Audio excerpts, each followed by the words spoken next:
Remaining part of chapter 9 पास।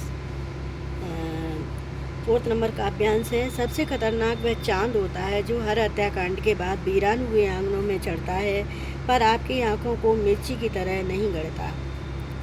आपकी आंखों में पर आपकी आंखों को मिर्ची की तरह नहीं गड़ता है। सबसे खतरनाक वह गीत होता है आपके कानों तक पहुंचने के लिए जो मरसिए पड़ता है आतंकित लोगों के दरवाजे पर, जो गुंडे की तरह अकड़ता है। तो यहाँ पर वीरान का मतलब क्या होता है? सुनसान। गड़ता मतलब चुभता। और मरसिए मतलब किसी की मृत्यु पर गाया जाने वाला गीत। आतंकित मतलब आतंक के कारण सताए हुए। और यहाँ पर जो कवि है, कवि ने समाज में फैले अन्याय और आतंक का विरोध न करने वाले जीवन को सबसे खतरनाक माना है। कवि की दृष्टि में लोगों का सपनों को मार देना, लक्ष्य से भटक जाना और सब कुछ चुपचाप सहन करना ही खतरनाक स्थितियाँ होती हैं। अब एक्सप्लेन करें थोड़ा। कवि यह बताना चाहता है कि चारों ओर फैले आतंक के वातावरण में जब हत्याकांड की घटनाएं होती हैं, घर आंगन उन हत्याकांडों के कारण सुनसान हो जाते हैं,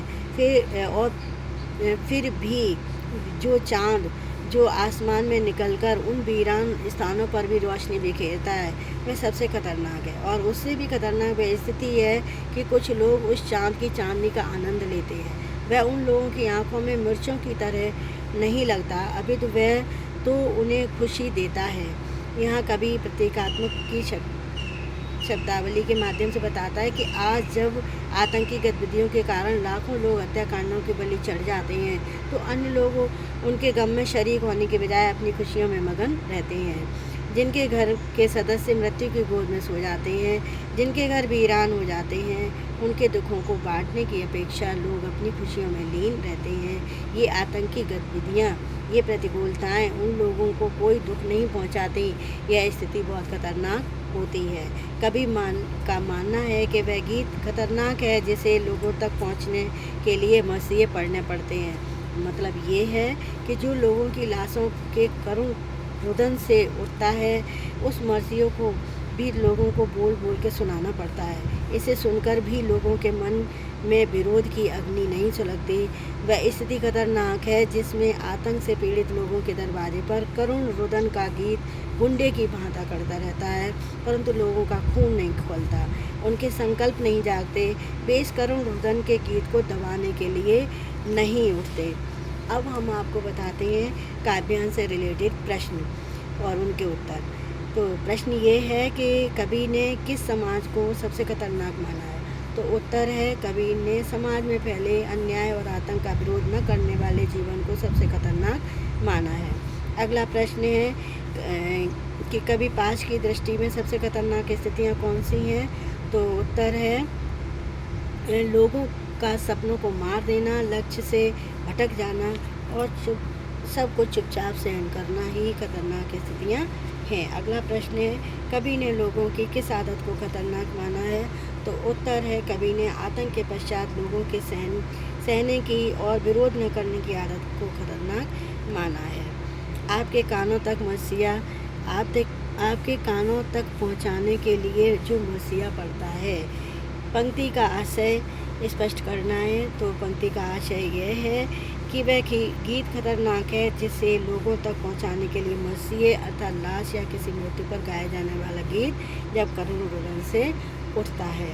अगला, अगर काव्य सौंदर्य की बात करें तो फर्स्ट पॉइंट में लिख सकते हैं आप, कवि ने आतंक के पश्चात लोगों को सहने की और विरोध न करने की आदत को खतरनाक माना है। और सेकंड पॉइंट में लिख सकते हैं, भाषा सहज, सरल और प्रभावमयी है। और थर्ड पॉइंट में लिख सकते हैं, प्रतीकात्मक शब्दावली है और करुण रस विद्यमान है। लास्ट पॉइंट में लिख सकते हैं। अगला काव्यांश है, सबसे खतरनाक वह रात होती है जो जिंदा रूह के आसमानों पर ढलती है, जिसमें सिर्फ उल्लू बोलते और हुआ हुआ करते गीदड़ हमेशा के अंधेरे बंद दरवाज़ों चौगाठों पर चिपक जाते हैं। सबसे खतरनाक वह दिशा होती है जिसमें आत्मा का सूरज डूब जाए और उसका मोटा धूप का कोई टुकड़ा आपके जिस्म के पूरब में चुभ जाए। मेहनत की लूट सबसे खतरनाक नहीं होती, पुलिस की मार सबसे खतरनाक नहीं होती, गद्दारी लोग की मुट्ठी सबसे खतरनाक नहीं होती।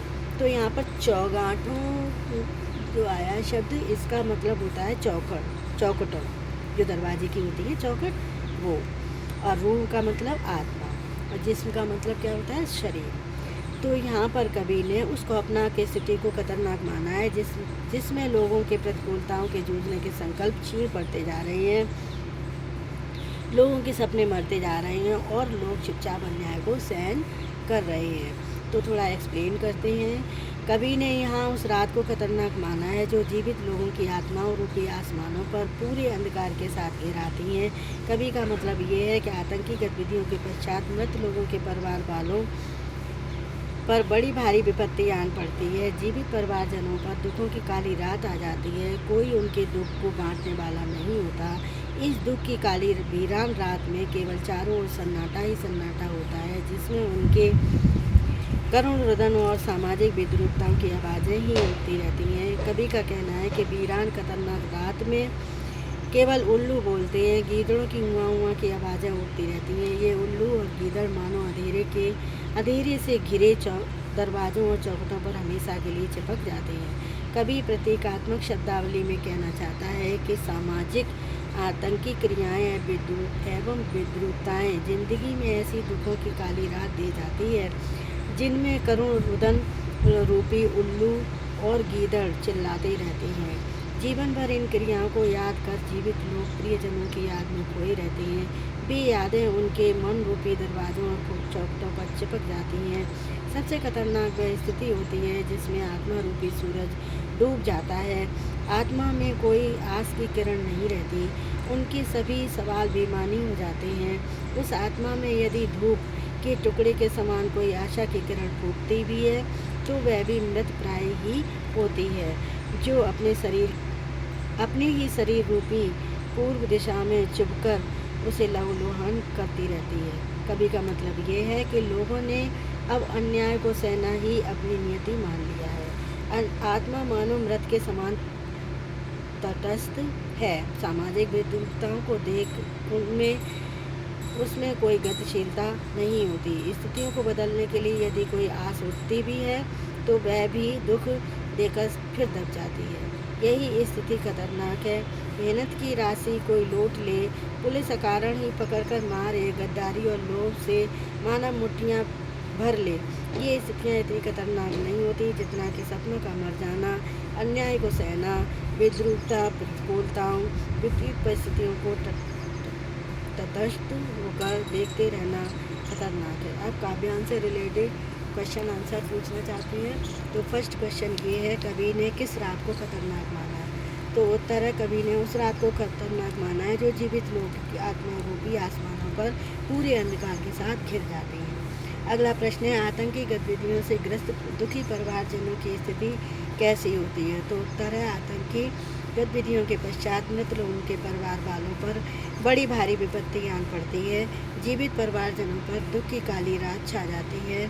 उनके दुख को बांटने वाला कोई नहीं होता।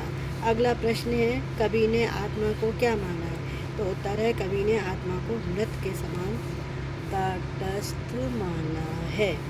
तो अगला प्रश्न है, कवि के अनुसार लोगों ने अन्याय को सहना अब क्या मान लिया है? तो उत्तर है, अपनी स्थिति मान लिया है। कौन सी चीज़ें दुख देकर फिर पुनः दब जाती हैं? तो उत्तर है, स्थितियों को बदलने के लिए यदि कोई आस उठती है तो वह भी पुनः दुख देकर फिर से दब जाती है। अब काव्यांश में नीत काव्य सुंदर की बात करें तो फर्स्ट पॉइंट में आप लिख सकते हैं कि कवि ने मानव की निराशाजनक स्थिति, अन्याय और आतंक को